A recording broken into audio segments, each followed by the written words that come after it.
Good morning students. आज हम BA third year में हिस्ट्री विषय के अंतर्गत मुगल साम्राज्य के पतन के बारे में अध्ययन करेंगे। मुगल साम्राज्य का पतन,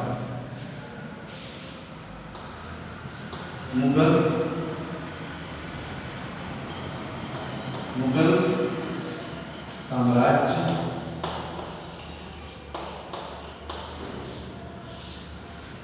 का पतन। रीजंस ऑफ डिक्लेन,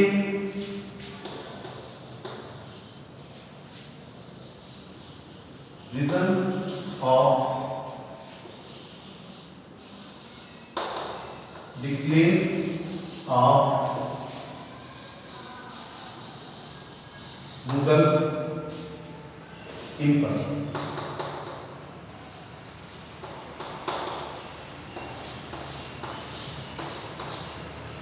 मुगल साम्राज्य के पतन या मुगल साम्राज्य का पतन या मुगल साम्राज्य के पतन के कारण reason of decline of Mughal empire. Mughal वंश के पतन का क्या कारण था? इतना विशाल साम्राज्य जो कि 1526 से लेकर के 1857 तक लगभग भारत पर शासन किया, लेकिन इसमें क्या ऐसी कमियां आई जिसके कारण इसका पतन हुआ और पतन होने के क्या कारण थे? यह एक बहुत ही गंभीर प्रश्न है और बहुत ही महत्वपूर्ण प्रश्न है। मुगल वंश का जो पतन हुआ उसके दो सबसे महत्वपूर्ण कारण। पहला, विलासिता।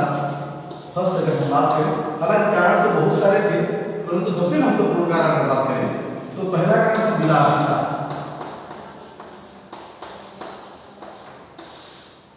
और दूसरा कारण था आंतरिक कलह। आंतरिक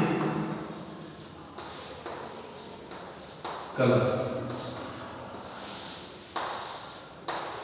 विलासिता की बात करें तो यह विलासिता पूरे मुगल वंश में देखने को मिलता है। बाबर से लेकर के अंतिम में बहादुर शाह जफर तक सारे शासक विलासी तो थे, लेकिन आंतरिक कलह जो था वह भी शुरू से ही तैयार था। लेकिन हम ये कह सकते हैं चाहे विलासिता हो चाहे आंतरिक कलह की बात हो, यह दोनों अपने चरम उत्कर्ष पर उस समय पहुंच गया जब औरंगजेब के बाद उत्तराधिकारी आए, उसके बाद यह अपने चरम उत्कर्ष पर जाएगा।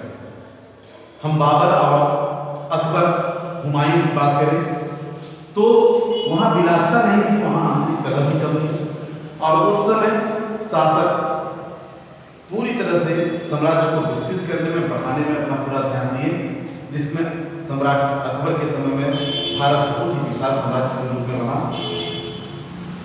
इसके पश्चात अकबर, जहांगीर, शाहजहां के समय में विलासिता तो थी, लेकिन साथ ही साथ उस समय के शासकों ने आखेट के माध्यम से, युद्ध में निरंतर रहने से उन्होंने अपने श्रेष्ठता को बचा के रखा, साम्राज्य को बचा के रखा और साम्राज्य चरम उत्कर्ष पर पहुंचा अकबर, जहांगीर और शाहजहां के समय में।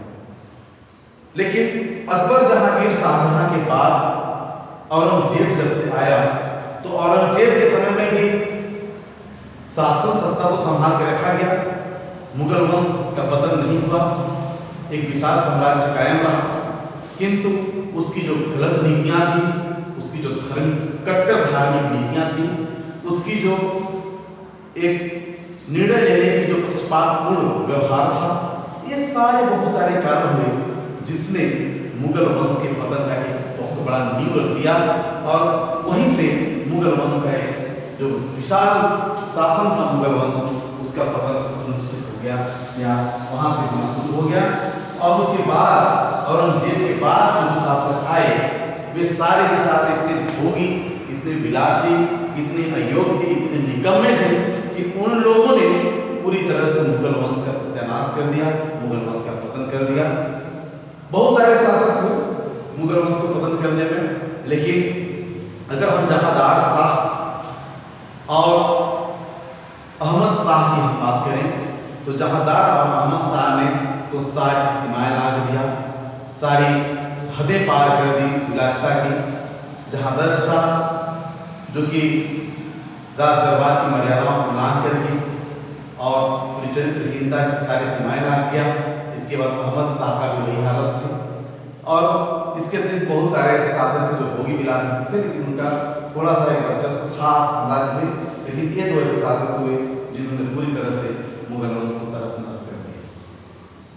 मुगल वंश के पतन के बहुत सारे कारण, एक कोई कारण नहीं है।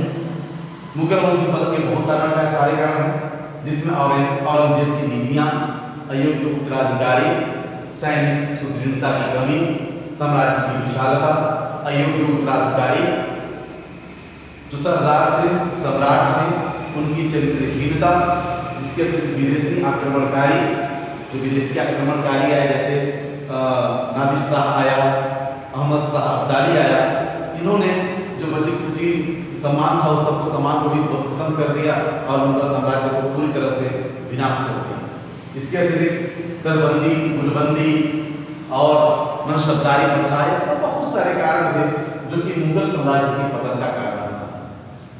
अब हम इनका विस्तृत रूप में एक एक करके अगर अध्ययन करें तो सबसे बड़ा कारण जो मुगल वंश का था वह था औरंगजेब की नीतियां। औरंगजेब की कट्टर नीतियां या कट्टर सोच जो था औरंगजेब का, वह मुगल वंश का पतन का सबसे बड़ा कारण बना, जिसमें औरंगजेब की नीतियों को हम महत्वपूर्ण रूप से रख सकते हैं। पहला,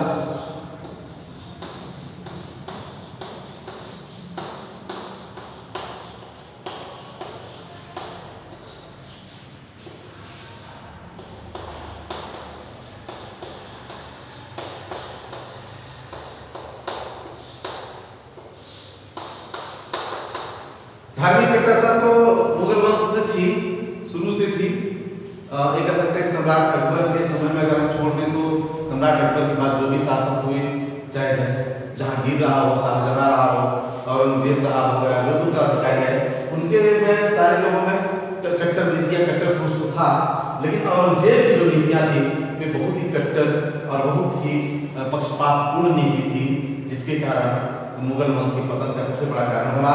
इसमें अगर हम एक एक की अगर हम बात करें तो पहला सबसे बड़ा कारण था उसकी धार्मिक नीति। औरंगजेब की जो धार्मिक नीति थी वो सबसे महत्वपूर्ण कारण बनता है मुगल वंश के पतन का।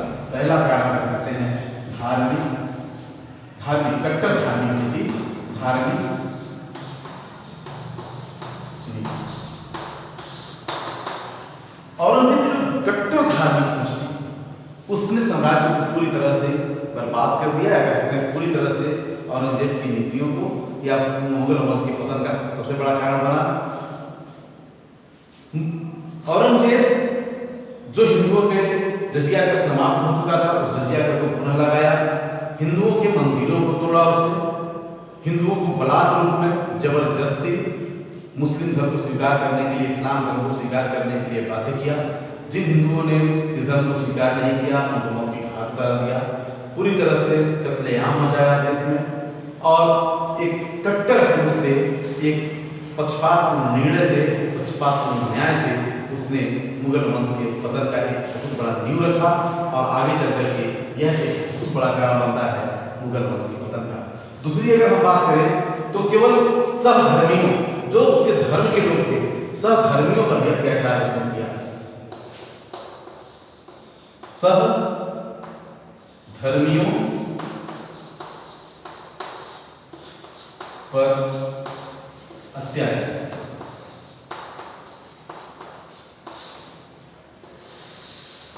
औरंगजेब न केवल हिंदुओं पर अत्याचार किया बल्कि सहधर्मी मतलब जो इस्लाम धर्म को मानने वाले जो लोग थे उन पे भी उसने अत्याचार किया। जैसे यह एक कट्टर सुन्नी मुसलमान था और जो शिया मुस्लिम थे उन पर इसने बहुत ही अत्याचार किए, उनको छोटे बड़े पद नहीं दिए, बड़े पदों से हटा दिए और उनके धार्मिक सोच या धार्मिक जो उनकी नीतियाँ थी उसका खुल करके इसने विरोध किया और उन पर अत्याचार किए, बड़े बड़े पद नहीं दिए उनको और पदों से उनको नीचे उतारा और अन्यायपूर्ण तरीके से उनके धार्मिक जो थे धर्मस्थल थे उनको उसने तुड़वा दिए। इस तरह से कह सकते हैं कि न केवल इसने हिंदू धर्म पे अत्याचार किए बल्कि जो शिया मुसलमान थे उन पर भी इसने बहुत ही ज़्यादा अत्याचार किए। शिया जो मुस्लिम थे उनकी सबसे बड़ी विशेषता थी कि वे अच्छे सेनानायक थे, अच्छे सैनिक थे और अच्छे सैनिक होने के साथ साथ वे योग्य थे, किंतु उनके साथ इसका बैर, उनके साथ उसकी दुश्मनी ने मुगल वंश के पतन के लिए एक बहुत बड़ी जिम्मेदारी ली और बहुत बड़ा जिम्मेदारी थी भी है, क्योंकि उन्होंने राज में या राज के विकास में उतना खुल करके मदद नहीं कर पाया जितना करना चाहिए था, क्योंकि इसकी सोच थी वह जो बहुत ही कट्टरधारी नीति की थी। इसके बाद औरंगजेब अगर किसी बात करें, औरंगजेब की दक्षिण की नीति, औरंगजेब के दक्षिण की नीति, दक्षिण नीति, दक्षिण नीति इसके लिए सफल नहीं मानी जा सकती है। दक्षिण विजय औरंगजेब का एक बहुत बड़ा उद्देश्य था और उसके लिए उसने प्रयास किया, लेकिन इस युद्ध में इसके जो योग्य सैनिक थे, योग्य सेना नायक थे, वे सारे मारे गए और मुगल वंश का सेना सैनिक शक्ति पूरी तरह से तहस नहस हो गया, पूरी तरह से बर्बाद हो गया।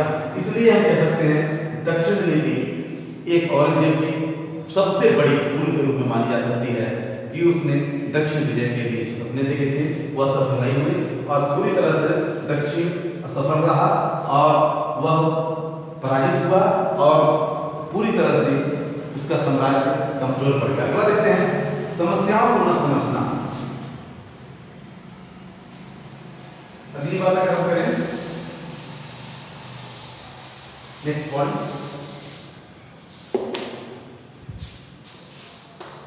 समस्याओं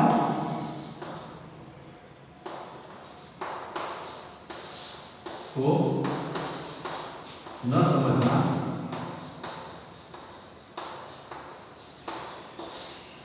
तथा समस्याओं को न समझना तथा गलत निर्णय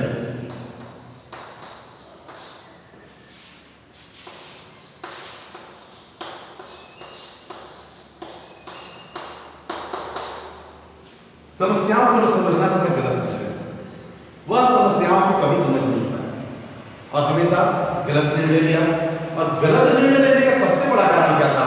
धार्मिक कट्टर सोच। जो धार्मिक कट्टर सोच थी उसको कभी भी सही निर्णय लेना न सिखाया या सही निर्णय लेने नहीं दिया। कारण यह था कि वो हमेशा गलत निर्णय लेता था, वो धर्म से प्रभावित होकर के और बहुत ही पक्षपातपूर्ण निर्णय लेता था।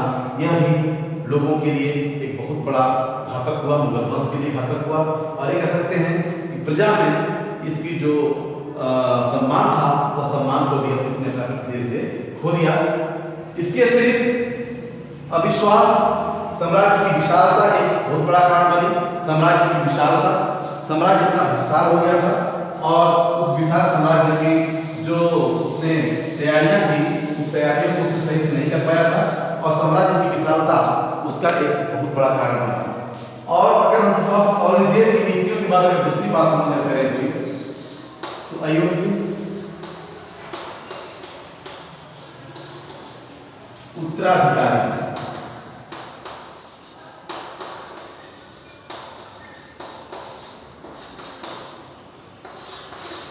दूसरा सबसे बड़ा कारण औरंगजेब की नीतियों पर हमने पढ़ा, देखा कि औरंगजेब की नीतियां काफी हद तक मुगल वंश के पतन का कारण बनी।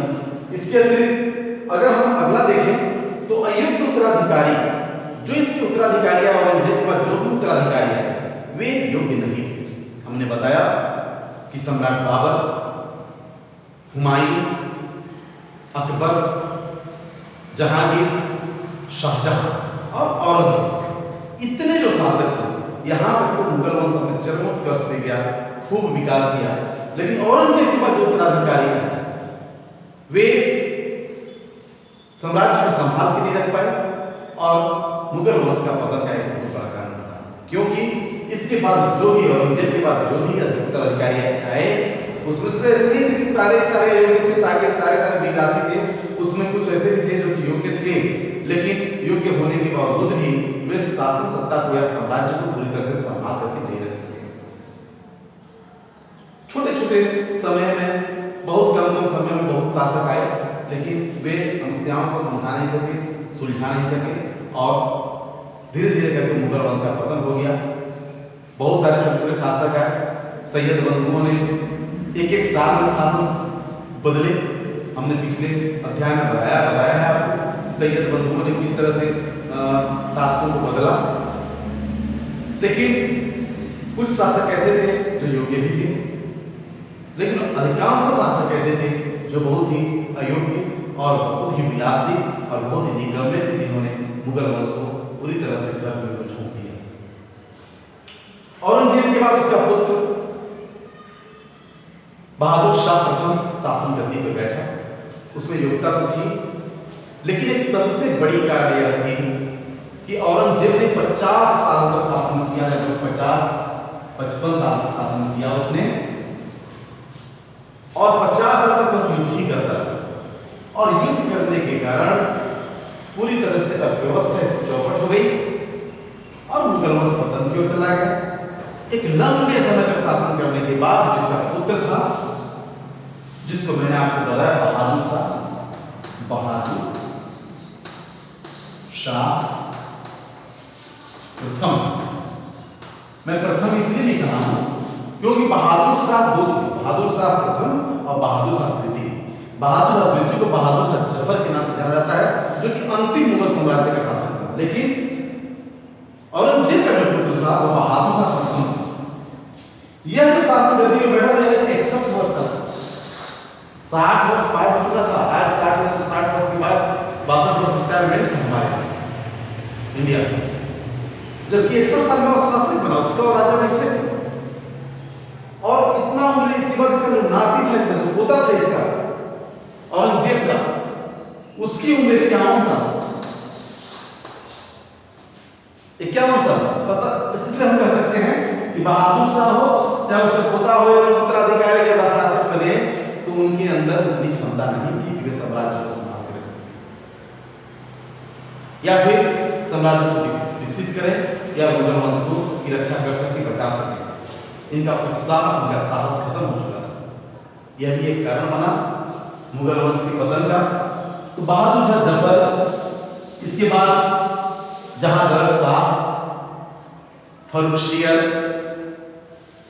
इसके बाद मोहम्मद शाह रंगीला आया, अहमद शाह आया, बहुत शासक आए। लास्ट में अकबर II आया, लास्ट में बहादुर शाह जफर हुआ, लेकिन कोई भी ऐसा शासक नहीं बचा जो साम्राज्य को संभाल के रख सके। और साम्राज्य धीरे धीरे करके पतन हो गया। इसमें भी ऐसे दो शासक हुए जिन्होंने मुगल वंश के लिए कलंक कहे जा सकते हैं, या ये कहे जा सकते हैं कि मुगल वंश के विनाश को, जो बची कुची इज्जत थी मुगल वंश की, उसको भी उन्होंने मिट्टी में मिला दिया। उसमें जहांगीर शाह और दूसरा मोहम्मद शाह रंगीला और अहमद शाह, ये 3 शासक मानते हैं। मोहम्मद शाह रंगीला और अहमद, ये 3 शासक ऐसे थे जिन्होंने चरित्रहीनता की वे हदें पारी कर दी कि मुगल वंश पूरी तरह से खत्म हो गया। अब हम अगले विषय की बात करें, अगले पॉइंट की बात करें, अयोग्य उत्तराधिकारी की हम लोगों ने चर्चा की। अब मुगल सरदारों की चरित्रहीनता, मुगल सरदारों की चरित्रहीनता कितना है। मुगल सरदार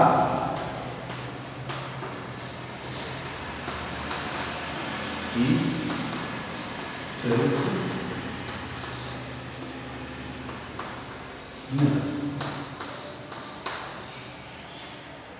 जब शासक चरित्रहीन होगा तो उसके जो सरदार हैं, जो सैनिक हैं, जो कर्मचारी हैं, वह भी क्या होंगे, चरित्रहीन होंगे।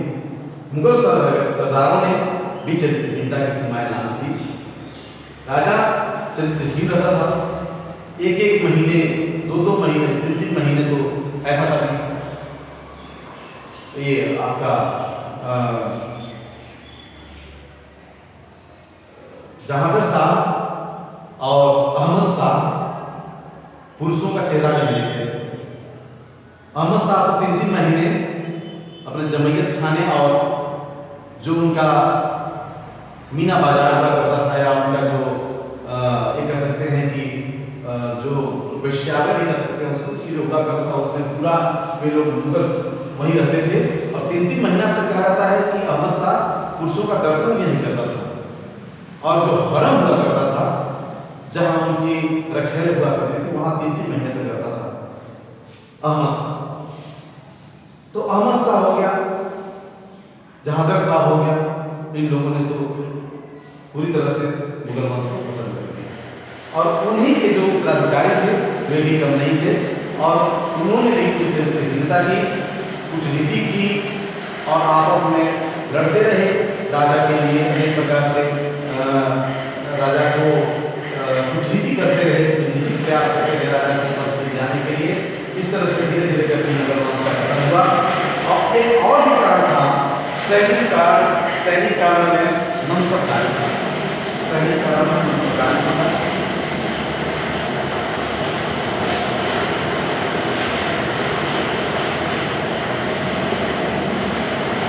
चौथा सैनिक काल,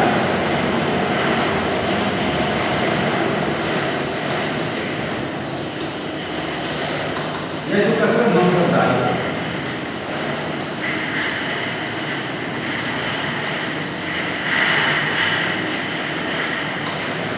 मनसबदारी प्रथा जो चलाया गया था वह सम्राट अकबर के समय चलाया गया था। और मनसबदारी प्रथा एक सैनिक बहुत बड़ा दोष था, सैनिक जीवन का बहुत बड़ा दोष था मनसबदारी प्रथा। मनसबदारी प्रथा में इस तरह से होता था कि मनसबदार हुआ करता था, अपनी सेना और अपने घोड़े होते थे। लेकिन मनसबदारी प्रथा में वे जो सैनिक हुआ करते थे, सेनापति हुआ करते थे, जो मनसबदार हुआ करते थे, वे मनसबदार राजा के सामने ऐसे ही लोगों को बुला करके सेना का वस्त्र पहना करके राजा के सामने खड़ा कर देते थे और कहते थे कि सैनिक है, जबकि सैनिक नहीं हुआ करता था, और पैसे राजा से ले लिया करते थे। इसके अतिरिक्त मरियम खच्चर ला के खड़ा कर देते थे, जो कि युद्ध में एकदम बिल्कुल अयोग्य थे, कोई ताकत नहीं हुआ करता था। उन घोड़ा का करके मरियम खच्चर जो होते थे उनको दिखा देते थे, गिना देते थे। ये सब कारण थे जिसके कारण मुगल वंश का पतन हुआ। एक और भी कारण अगर हम कह सकते हैं तो उत्तराधिकार के नियम का अभाव। पांचवा कहते हैं तो उत्तराधिकार के नियम का अभाव।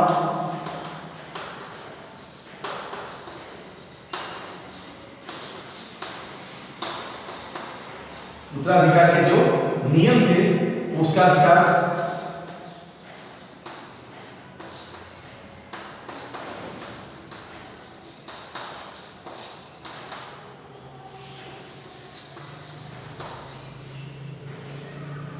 उत्तराधिकार के नियम का उत्तराधिकार कोई नियम थे सम्राट बाबर से ही, उस समय से ही जो भी शासक हुआ करता था, ये कह सकते हैं जिसकी शक्ति उसका शासक, जिसकी लाठी उसका फैसला, वही कहावत है। क्योंकि जिसका शासन सत्ता होता था, जिसकी भी ताकत हुआ करता था, वह साम्राज्य का स्वामी होता था। इसलिए शाहजहां से ही नहीं बल्कि अकबर से ही, हुमायूं के बाद अकबर बना शासक, अकबर के बाद से साम्राज्य के उत्तराधिकार के लिए लड़ाइयां होना शुरू हो गई। सलीम ने साम्राज्य के लिए किस तरह से प्रयत्न किया, किस तरह से सम्राट अकबर के होते हुए ही साम्राज्य प्राप्त करने के लिए कितना विवश था और कितना प्रयत्नशील था, ये जानते ही हैं, पढ़ाया ही गया है द्वितीय वर्ष में आपको। सलीम अनारकली और अकबर का जो लड़ाइयाँ थी किसी से छुपा तो है नहीं, वहीं से शुरुआत हो गई। इसके बाद अकबर के बाद जहांगीर आया। जहांगीर के पुत्रों में भी लड़ाइयाँ हुई, जिसमें खुर्रम शासक बना जो आगे चलकर के शाहजहां के नाम से प्रचलित हुआ। कितनी लड़ाइयाँ हुई नूरजहां से, कितनी लड़ाइयाँ हुई, जो शक्तिशाली था और कई बार राजा बना, नूरजहां राजा बनी, शासिका बनी, और इसके बाद खुर्रम शासक बना शाहजहां के नाम से। शाहजहां के बाद किस तरह से औरंगजेब, दारा, अस्करी और अनेक लोगों में किस प्रकार से युद्ध हुए, भाइयों से युद्ध करके अपने भाइयों की हत्या करके किस प्रकार से औरंगजेब शासक बना। और औरंगजेब के बाद इसी तरह से उसके औरंगजेब के पुत्रों में लड़ाइयाँ हुई उत्तराधिकार के लिए, जो शक्तिशाली था जिसने अपने भाइयों को मार दिया, तो विजय हुआ युद्ध में, वही शासक बना। तो ये कह सकते हैं हम कुल मिला करके सारे अध्ययनों के बाद ये उत्तराधिकार के जो नियम थे वह कोई निश्चित नियम नहीं था। जो शक्तिशाली था वही अधिकारी था। राजनीतिक रूप में हम देखें तो शक्ति या कह सकते हैं कि शासन की सत्ता शक्तिशाली व्यक्ति के हाथ में होती थी। जो शक्तिशाली होता था, जो ज्यादा व्यक्ति होता था। इसके उत्तराधिकार के जो नियम थे वह नियम भी अच्छे नहीं थे या वो नियम निश्चित नियम नहीं। दूसरा विदेशी आक्रमण तथा हम कहें अगर तो विदेशी आक्रमण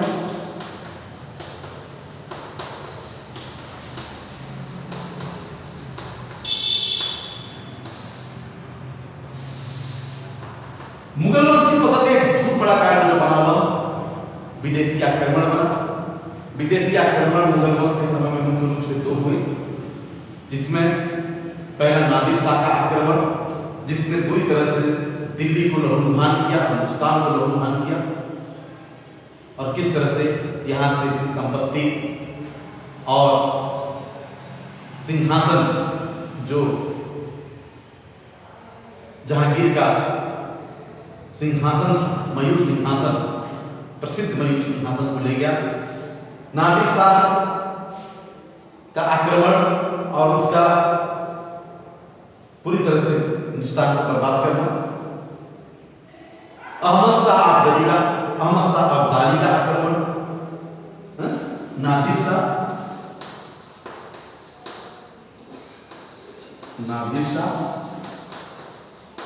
दूसरा अहमद शाह अब्दाली।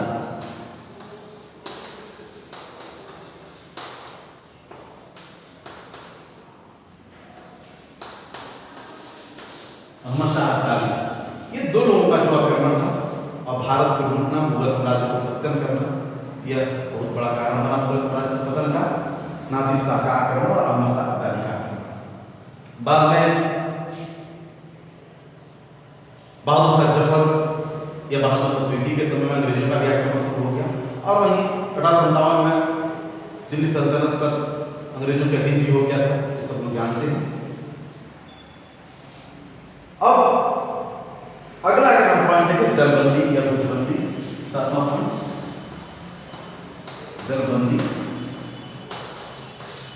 दलबंदी भी मुगल वंश की पतन का एक बहुत बड़ा कारण बना। दलबंदी मुस्लिम और हिंदुओं, इस्लाम धर्म को मानने वाले और हिंदू धर्म के मानने वालों में तो बहुत ज्यादा मतभेद था ही, बहुत ज्यादा मतभेद और बहुत ज्यादा उनके अंदर कट्टरता तो थी ही, आपस में लड़ाइयाँ तो थी। लेकिन हम अगर ये कहें कि इस्लाम धर्म को मानने वालों में केवल एकता थी तो ऐसा नहीं। इस्लाम धर्म को मानने वालों में भी कई गुट बढ़ गए थे। इतनी ज्यादा दलबंदी, इतना ज्यादा गुटबंदी हो चुका था साम्राज्य में, जिसके कारण मुगल साम्राज्य धीरे धीरे पतन की ओर चलता है। मुस्लिमों में शिया सुन्नी तो थे ही, साथ ही साथ जो यहाँ के मूल निवासी थे मुसलमान वे, और जो अफगान से या शासकों के साथ विदेशों से भारत आए हुए थे, उनके अंदर भी काफी मतभेद था। यहाँ के मुस्लिमों को वहाँ के जो मुस्लिम आते थे ये बहुत हेय दृष्टि से, बहुत निम्न दृष्टि से देखते थे और उनका भी सम्मान समाज में नहीं करते, जिसके कारण ही आपस में काफी मतभेद होता गया, गुटबंदी होता गया, दलबंदी होता गया, बहुत सारे गुट बन गए और एक गुट भी मुगल वंश के पतन का बहुत बड़ा कारण। तो हम लोगों ने आज मुगल साम्राज्य के पतन के कारणों का अध्ययन किया। एक बार अगर सरसरी की निगाह से देखें तो औरंगजेब की नीतियां, औरंगजेब की नीतियों के बाद साम्राज्य की विशालता, अयोग्य उत्तराधिकारी, मुगल सरदारों की चरित्रहीनता, उत्तराधिकारी नियमों का अभाव, विदेशी आक्रमण और दलबंदी, गुटबंदी, सैनिक कमियां, मनसबदारी प्रथा की गलत नीतियां, ये सारे कारण थे जो कि मुगल साम्राज्य में